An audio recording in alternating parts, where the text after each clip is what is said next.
Greets peeps, this is Tony, the hero of the heart of France, here to show you through more of Europa Universalis 4. Last time we spoke about the economy. I didn't cover everything. What we need to do now is delve into one of the most difficult to explain parts of the game: trading. Trade is something that you can kind of ignore if you wanted to.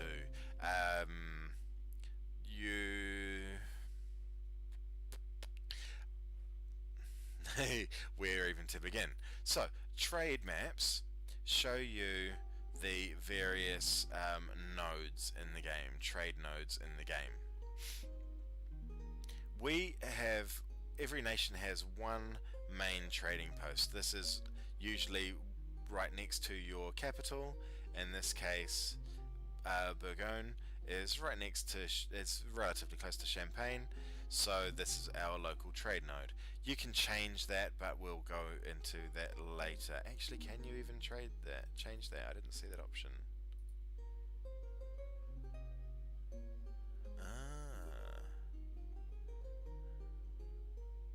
No, I don't think you can. But I did just notice that there's a button here that allows you to move your capital if you need to. I've only ever done it once in a game that was a strange one, and I wanted to change my culture, I think it was. I can't remember even what it was now. But no, it wasn't. It was to get cheaper development on a gold. Sorry, I should mention this. Your capital states, your capital gets a bonus to improvement. If you can see there, the capital city is a negative 7.3 bonus to development. So although it's got 23 development, it still costs less than it costs the same as one with 14 because it's the capital.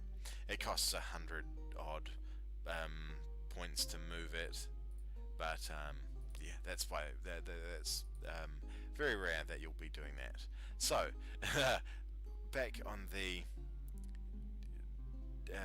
trade map mode, trade mode map. We can see that our main trading post is in Champagne. Champagne has routes going from it and to it. We collect money there automatically.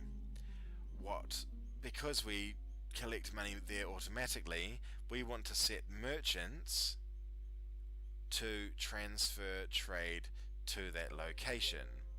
Some locations don't have any outgoing, such as the English Channel, such as Genoa, such as Venice.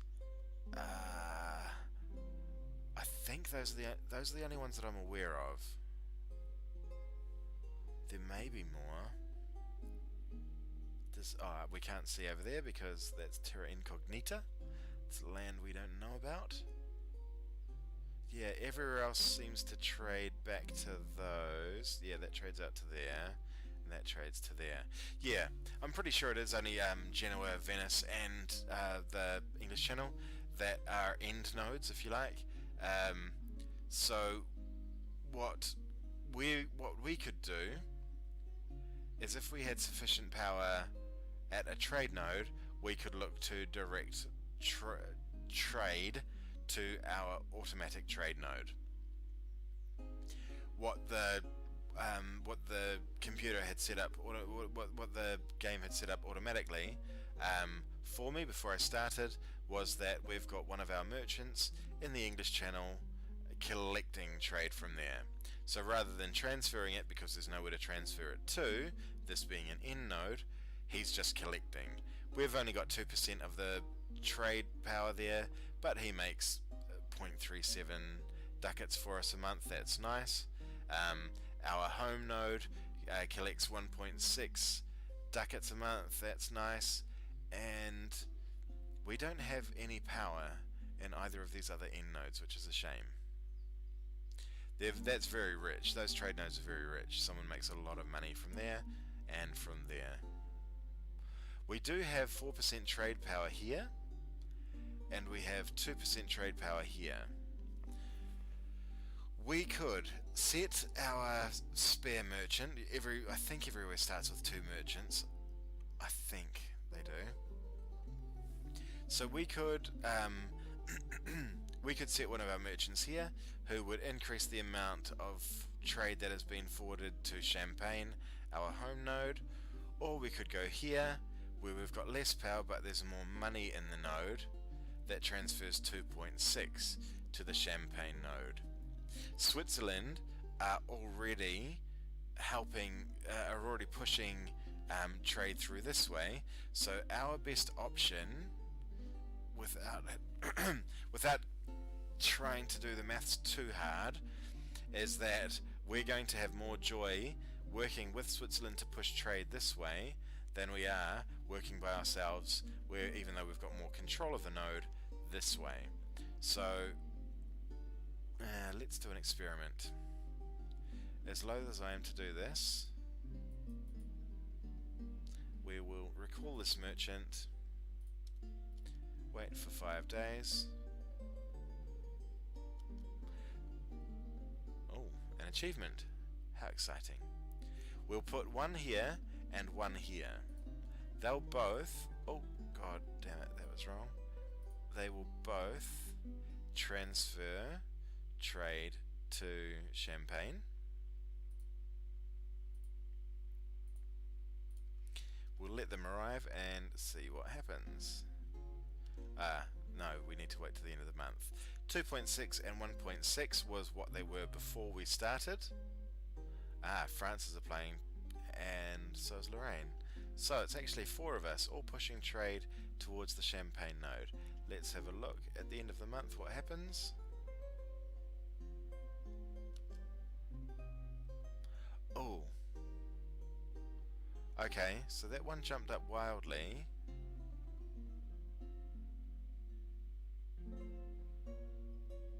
Damn it, I wasn't paying enough attention to the numbers. But what's happened is us trying to push trade this way is actually the better option than that, because other nations have now started moving trade away from the node. What we can see is that Lübeck, Denmark, Pomerania, Hamburg and Bremen have all put merchants there to send trade up to another node. So that's reduced the value of the trade going to Champagne, meaning that it's pretty tempting to actually cancel this merchant who I assumed was going to be the better one. He's only transferring 1.9 to Champagne. That is not worth it. 1.9 to Champagne as opposed to having that guaranteed, what was it, 0.4 at that trade node.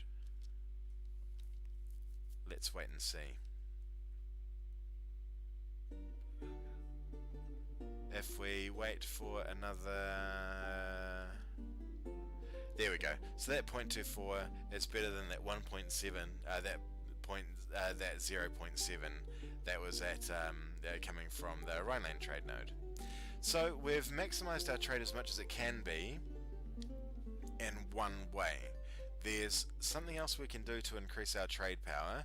We've assigned both of our merchants, but what we can also do to increase our trade power is we have trade ships as part of this navy that I skimmed over before.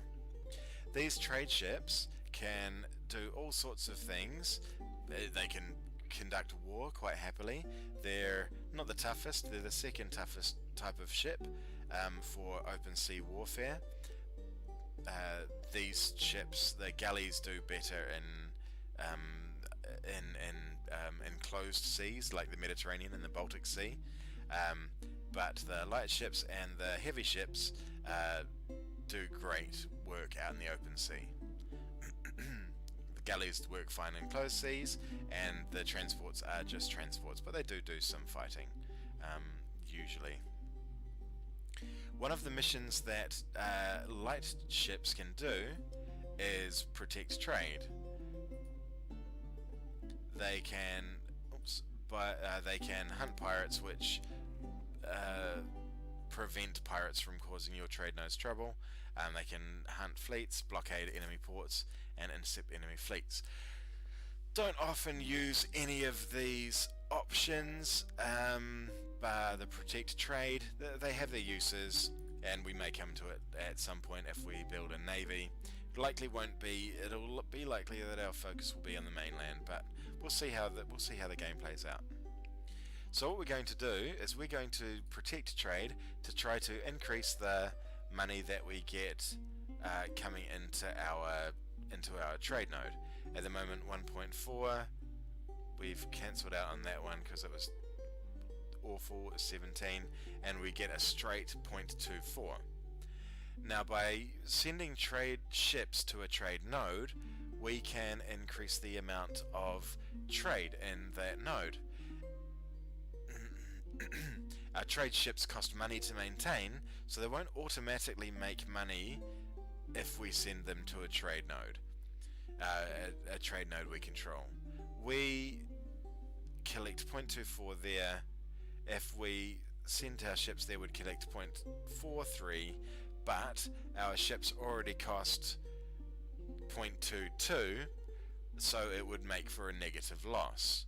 Whereas, if we send them to Bordeaux, we'll increase our profit, we'll increase the amount of trade power that we have there by enough that the money that we transfer through to Bordeaux, through to Champagne from Bordeaux, will make us a net profit of 0.1. Lubeck would give us power in this trade node and would increase our income by 0.2. North Sea would see a loss. So there's a toss-up here. If we go for Bordeaux, we're more likely to control this better for longer than we will the Lubeck node. It's tempting both ways. Lubeck has a lot of trade. Bordeaux has... we've got better power in Bordeaux. 11.5 plays 1.6. I think in the long term, because... I just don't know, genuinely don't know. I'm going to go Lubeck. This is the better short-term income that will push more trade, that'll create more trade there, more of which will flow through to there. Let's do it. 1.3 ducats comes through to the English trade node. We can compare the incomes that we get. We'll wait for another month and we'll see what happens. So we're currently collecting 0.24. Let's send them to Lubeck. Trade doesn't change yet. 0.24. Is that the same as what we saw there? 0.24, yes, okay. So, let's see if this increases.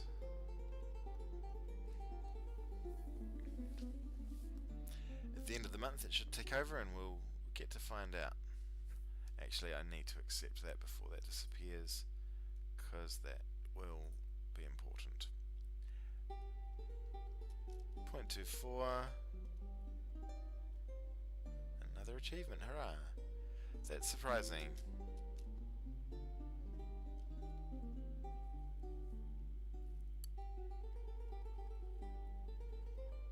Where are my ships? They're in that node.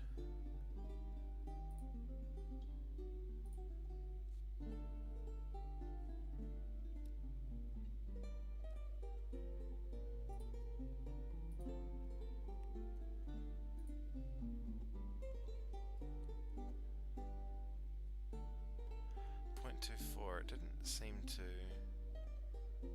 affect it.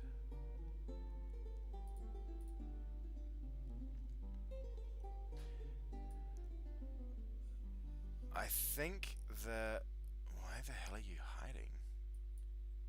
What? We're not at war. This game's weird sometimes. Sorry about this. That's definitely on the go. Okay, so I'm guessing the reason that didn't increase, which is contrary to my understanding of how trade works, and it may be because of the mods that we've got going, we're going to send them to Bordeaux. And hopefully what we'll see... Actually, let's cancel that mission. Let's have a check of the trade node income. That's 1.6, that's 184.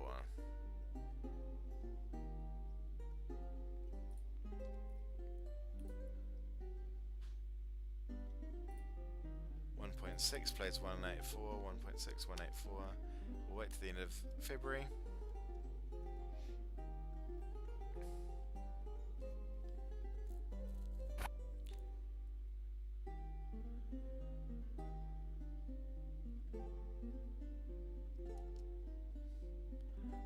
.6, 186. Where is our trade power?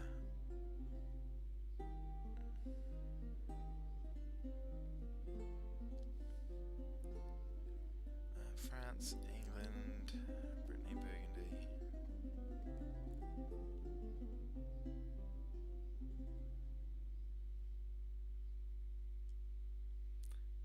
.39 to Champagne.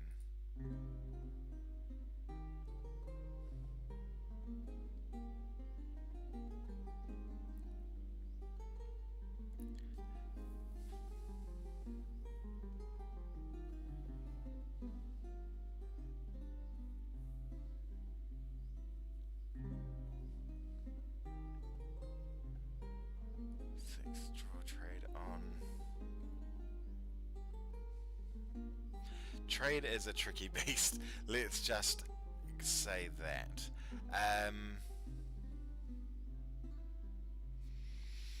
It's tricky. So our trade power has gone up there, but so has other people's trade power.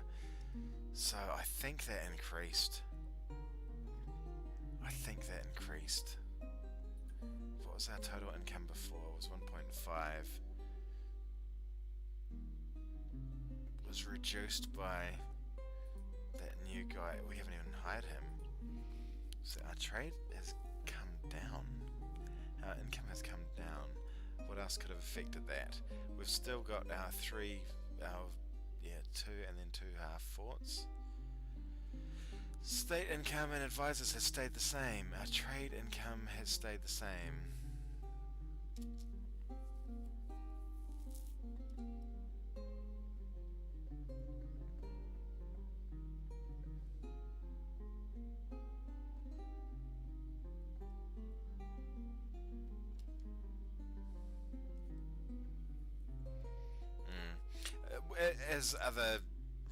As other nations impact trade, it will affect you as other players in the mix change their trade priorities.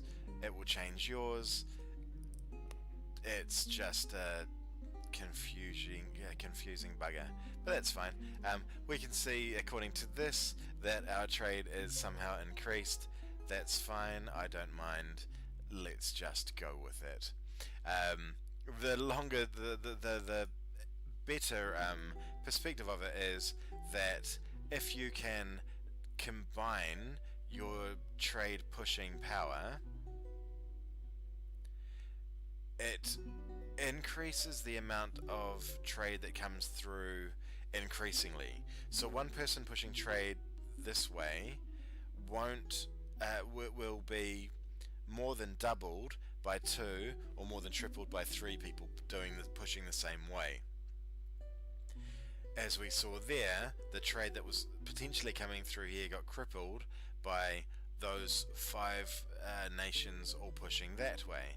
If we have a look at here,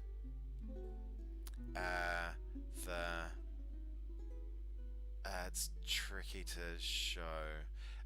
So 33% of the power in the node sends trade. 34 31 sends trade in that direction, 34 drags it on, as opposed to 66% of the trade power in this node pushing it that way. So there's 5 pushing each way, but those 5 have far more power than these 5, so get a far larger slice of the pushing pie. Ew, that sounds weird. 66% of it is retained because the larger percentage of people in this trade node, people who are part of this trade node, are collecting trade at that trade node. It doesn't tell you what they're doing. Frankfurt owns 30% of it. Wow. How big's Frankfurt? And I thought they'd be in Lubček. Where is Frankfurt? I should also mention that I have the worst geography in the world, especially when it comes to minor states in the middle of what is now Germany and was then the HRE. Press F. Frank. Oops. Frank. God. Frankfurt. There we go. So they're only that one little wee nation, and they control 60% of the trade there? That's crazy town. Because they've got an inland centre of trade, which increases their local trade power by 10%. That makes sense. Okay, that'll explain why they're so rich. Why they're so powerful, rather. So going back to basics, you can increase your trade power by having ships apply pressure, do trading at a trade node. Your trade power is also increased by having a merchant there, as I think we can see there. No, out here.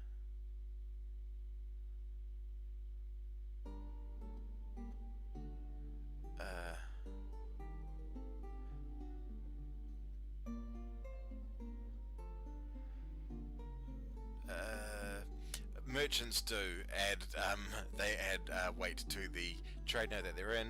They increase your percentage of power that's there. We could have seen that actually before. If you want to look back in the video, you can see that was a lesser percentage before we put a merchant there, and we can see that adding the ships increased that trade power up to 17.1, and that it increased our percentage of control, and therefore the amount that we can move around as we want to. The one exception to adding a merchant to a trade node to increase the amount of power you have in the trade node is your home trade node, as I understand it. I believe that there's some sort of weird that it's more effective to have them elsewhere, that you'll get more from having a merchant here pushing power to there than you will having a merchant there at your home node.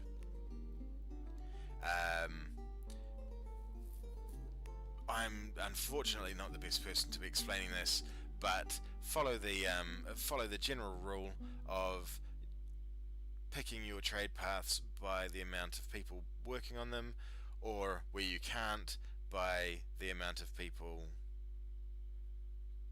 collecting from them. That's a very good point, actually. No one else is pushing here. Let's see if having him collect here instead would be better.